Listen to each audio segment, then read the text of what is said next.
तो दोस्तों आज मैं एक ऐसी डिवाइस को रिपेयर करने जा रहा हूं जो कि कार के अंदर इस्तेमाल में लिया जाता है। एक्चुअली ये एक MP3 मीडिया प्लेयर है जिसके अंदर गाना सुनने के लिए और गाना देखने के लिए इस्तेमाल किया जाता है कार्स के अंदर। तो एक्चुअल में जो कस्टमर ने बताया है कि इसके अंदर से साउंड नहीं निकल रहा है, बाकी इसका सारे फंक्शंस बिल्कुल 100% ओके है। मतलब इसके अंदर हमें साउंड वगैरह तो सुनने को नहीं मिल रहा है, लेकिन इसके अंदर पिक्चर वीडियोस वगैरह सब कुछ एकदम बिल्कुल प्रॉपर तरीके से देखने को मिल रहा है।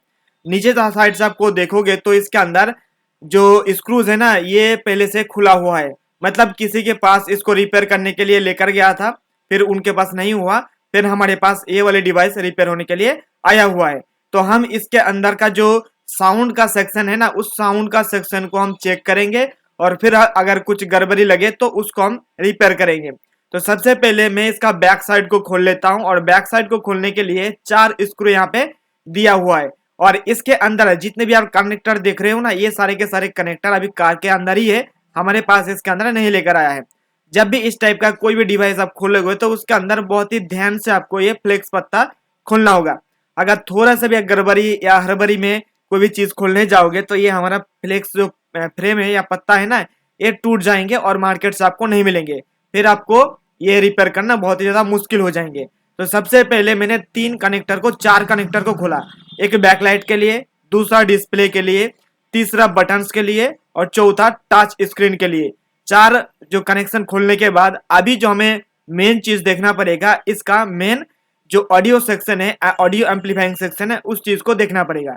इसके लिए हमें इसके अंदर से जो पीसीबी है उस पीसीबी को बाहर निकालना पड़ेगा। यहाँ पे देखिए अंदर की तरफ 2 जो वायर है पहले से ही किसी ने सोल्डर करके रखा हुआ है। अब देखिए हम ये जो कनेक्टर है, एक कनेक्टर को हम खोल लेंगे ताकि हमारा पीसीबी बहुत ही आराम से इस वाली फ्रेम के अंदर से बाहर आ जाए।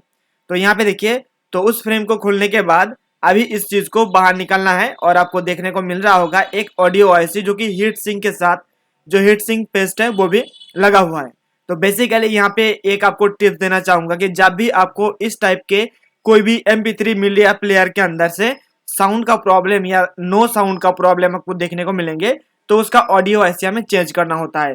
इसके अंदर YD7388 नंबर का आईसी लगा हुआ है, यानी कि 7388 का यहाँ पे आईसी लगा हुआ है। तो हम इस जगह पे 7388 का ही आईसी लगाएंगे, लेकिन यहाँ पे जो YD लिखा हुआ है ना, उस जगह पर TDA लिखा भी हो सकता है। तो अगर आपके पास TDA 7388 नंबर का आईसी है, वो भी आप लगा सकते हो। अगर आपके आसपास के मार्केट में ये सेम नंबर का आईसी नहीं मिल रहा है, तो आप हमारे ऑनलाइन स्टोर deepelectronics.in वहां से आप ऑर्डर कर सकते हो। हमारे पास जेन्युइन पार्ट्स होते हैं, और जितने भी पार्ट्स आपको हमारे वेबसाइट से मिलेंगे वो सारे के सारे हम अपने सर्विस सेंटर पर उसको पर्सनली इस्तेमाल करता हूँ, ताकि जब भी हमारे पास कोई भी रिपेयरिंग के लिए आएंगे ना, उस समय कोई भी वापस ना जाए। इसलिए सारे पार्ट्स हमारे पास रखता हूँ, और वीडियो के दौरान जो भी पार्ट्स को इस्तेमाल करता हूँ ना, वो सारे पार्ट्स हम लोग अपने वेबसाइट के जरिए आप लोगों को देता हूँ, ताकि आप लोगों को कोई दूसरा जगह पर ना जाना पड़े। यहाँ पे देखिए हमारे पास है TDA 7388 नंबर का आईसी है, और जो कि पहले से लगा हुआ था वो YD 7388 नंबर का था। दोनों का जो काम करने का तरीका है, उसका वाटेज है बिल्कुल सेम टू सेम है, बस इसका कंपनी अलग है, इसलिए YD और TDA लिखा आपको देखने को मिल जाएंगे। तो इस आईसी को पीसीबी से निकालने के लिए सबसे पहले अच्छे क्वालिटी का पेस्ट को आपको इस आईसी के जो लेग्स है उन सारे लेग्स को लगाना पड़ेगा, और फिर सोल्डरिंग आयरन के मदद से आपको सारे सोल्डर को रिमूव कर लेना पड़ेगा। हम यहाँ पे सोल्डरिंग आयरन और उसके साथ ही साथ जो डिसोल्डरिंग विक होता है, उन दोनों के मदद से हम लोग इसके लेग्स के अंदर जितने भी सोल्डर लगा हुआ था वो सारे के सारे रिमूव करने के बाद हम कैसे इस आईसी को बाहर निकालेंगे, चलिए देख लेते हैं। देखिए इस तरीके से हर एक आईसी के लेग्स के अंदर से अपने आप ही जो सोल्डर होता है वो बाहर निकल आ जाती है, और बाहर निकल आने के बाद बहुत ही आराम से हमारा आईसी बाहर निकल जाते हैं। यहाँ पे देखिए हमारा आईसी कितने आराम से बाहर निकल आए हैं पीसीबी से, और उसके बाद आप इसका सारे के सारे होल्स देखते हो कि कितना क्लियर तरीके से ये हमारा आईसी बाहर निकल आ गया है। अब हम यहाँ पे हमारा TDA 7388 नंबर का ये जो नया आईसी है, इस नया आईसी को हम इसके अंदर लगाएंगे, और लगाने के बाद हम इसको सोल्डर कर देंगे। लेकिन यहाँ पे एक चीज आपको ध्यान में रखना पड़ेगा कि जब भी आप इसके अंदर ये आईसी को बिठाओगे ना, इसका सारे के सारे लेग्स बिल्कुल अलाइन होना चाहिए, नहीं तो आईसी बिठाने में बहुत ही ज्यादा मशक्कत या दिक्कत आपको देखने को मिलेंगे। यहाँ पे देखिए हमारा जो आईसी है वो आईसी इसके अंदर डाल दिया हूँ, और आईसी को डालने के बाद अब बारी आते है इसको सोल्डर करना। यहाँ पे जब आप सोल्डर करोगे ना तो एक एक चीज आप ध्यान में रखिएगा कि सोल्डर करने के समय गलती से भी एक दूसरे के साथ अटैचमेंट या सोल्डर ना हो जाए। अगर गलती से भी एक दूसरे के साथ अटैचमेंट हो गया या गलती से भी टच हो गया तो आपको दोबारा बहुत ज्यादा मेहनत करना पड़ेंगे उस चीज को रिमूव करने के लिए। और अगर गलती से आपने नहीं देखा और ये आपस में जुड़ गया है एक दूसरे से और आपने इसके अंदर पावर सप्लाई दे दिया तो आपका आईसी के साथ साथ बोर्ड का और भी कंपोनेंट्स खराब हो सकते हैं। तो ये चीज आप ध्यान में रखिएगा। तो हमने यहाँ पे सारे लेग्स को अच्छे से सोल्डर कर दिया हूँ। अब बारी आते है इस चीज को अच्छे से देखना। यहाँ पे देखिए ये आईसी का जो अलाइनमेंट है कितने अच्छे तरीके से हुआ है। ये हमारा पुराना वाला आईसी है जो कि इसके अंदर से निकाला हूँ, और उसके साथ ही साथ हमने सेम टू सेम नया आईसी को डाल दिया हूँ। अब बारी आते है कि इस पीसीबी को फिर से हमें असेंबल करना। फिर से असेंबल करने का मतलब यह है कि जो भी कनेक्शन हमने जिस तरीके से निकाला था वो सेम प्रोसेस के जरिए हमें उस फ्रेम के अंदर फिटिंग करना पड़ेगा।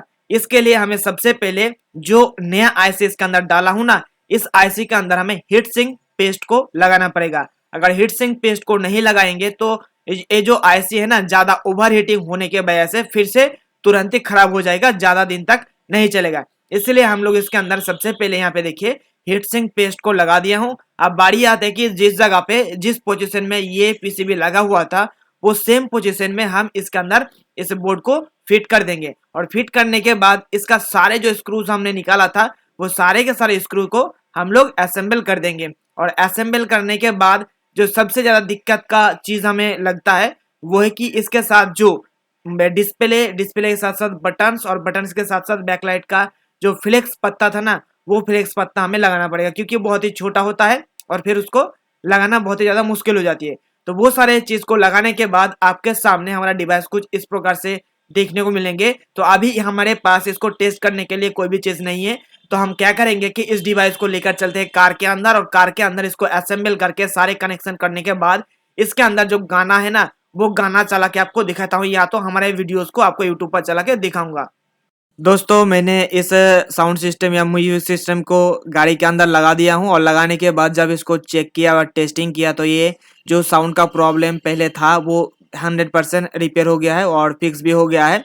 लेकिन दिक्कत यह है कि जैसे ही मैंने इस वीडियो को यूट्यूब पर डाला तो यहाँ पे कॉपीराइट क्लेम आ चुका है इस गाने का जो ओनर है उसके वजह से। तो मैंने क्या करा कि ये जो फुटेज है ना ये फुटेज हमने अपने टेलीग्राम ग्रुप पर सेंड कर दिया हूँ या अपलोड कर दिया हूँ। अगर आप इस वाली वीडियो फुटेज को ऑडियो के साथ सुनना चाहते हो तो नीचे डिस्क्रिप्शन में हमारा टेलीग्राम चैनल का लिंक दिया हुआ है, आप उस टेलीग्राम चैनल पर जाके आप इस वीडियो का जो रॉ फुटेज है ना वो आप देख पाओगे। तो ऐसा ही जानकारी पाने के लिए और इस तरीके का रिपेयरिंग का काम सीखने के लिए चैनल को सब्सक्राइब कर लीजिए। और आप ऐसे या कोई भी सामान खरीदना चाहते हो तो हमारा ऑनलाइन स्टोर से खरीद सकते हो। हम फिर मिलते हैं नेक्स्ट वीडियो में।